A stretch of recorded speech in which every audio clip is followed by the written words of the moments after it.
મહેસાણા જિલ્લામાં મેઘરાજાએ લાંબા વિરામ બાદ આજે શનિવારે વહેલી સવારથી જ વિસનગર શહેર અને આજુબાજુના પંથકમાં ધમાકેદાર એન્ટ્રી કરતા હોય તે રીતે 2 કલાકમાં જ 1.5 ઇંચ વરસાદ ખાબક્યો હતો, જેના કારણે જનજીવન પ્રભાવિત થયું હતું। એમાંય ખાસ કરીને શહેરના કમાણા રોડ ઉપર પાણી ભરાઈ ગયા હતા અને આ વિસ્તારના સ્થાનિક જાગૃત કાર્યકર અને પાલિકાના ચૂંટાયેલા સભ્ય પતિ શ્રી ગૌતમભાઈ કડિયાએ પાલિકાના કર્મચારીઓ દ્વારા રોડ ઉપર આવેલી કેનાલની સફાઈ કરવામાં આવતી નથી, જેના કારણે આ વિસ્તારમાં વરસાદી પાણી ભરાઈ જાય છે તેવી રજૂઆત કરી હતી। જ્યારે મહેસાણા 4 રસ્તા પાસે આવેલી સમર્પણ સોસાયટી પાસે પણ વરસાદી પાણીના નિકાલની યોગ્ય વ્યવસ્થા નહીં હોવાથી પાણી ભરાઈ ગયા હતા, જેના કારણે રામઝૂંપડી હોટલમાં પાણી ભરાઈ જવાની શક્યતા ઊભી થઈ હતી। આ હાઈવે ઉપર વહીવટીતંત્ર દ્વારા ચોમાસામાં ગટર લાઈન નાખવાની અને કેનાલ ખોદીને સળિયા નાખવાની કામગીરી શરૂ કરવામાં આવી, તે કોઈ રાહદારી કે વાહન ચાલકો માટે જોખમી સાબિત થઈ શકે છે।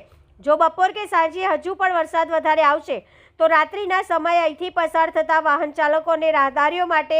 જીવલેણ સાબિત થઈ શકે છે। જ્યારે શહેરના હાર્દસમા વિસ્તાર એવા સવાલા દરવાજા વિસ્તારમાં આવેલી ગટરોના પાણી બેક મારતા હતા, જેના કારણે આ વિસ્તારમાં પાણી ભરાઈ જતા આજુબાજુના વેપારીઓએ પણ વહીવટીતંત્રની સફાઈ બાબતે કોઈ કામગીરી કરવામાં આવતી નથી। જો ચોમાસા પહેલાં ગટરની યોગ્ય સફાઈ કરવામાં આવી હોત તો આજે આ પરિસ્થિતિ ઊભી ના થાત અને હજુ પણ આગામી 3 દિવસ ભારે વરસાદની આગાહી હવામાન વિભાગે કરી છે, તો શું વહીવટીતંત્ર દ્વારા ગંભીરતાથી કોઈ કાર્યવાહી કરવામાં આવશે ખરી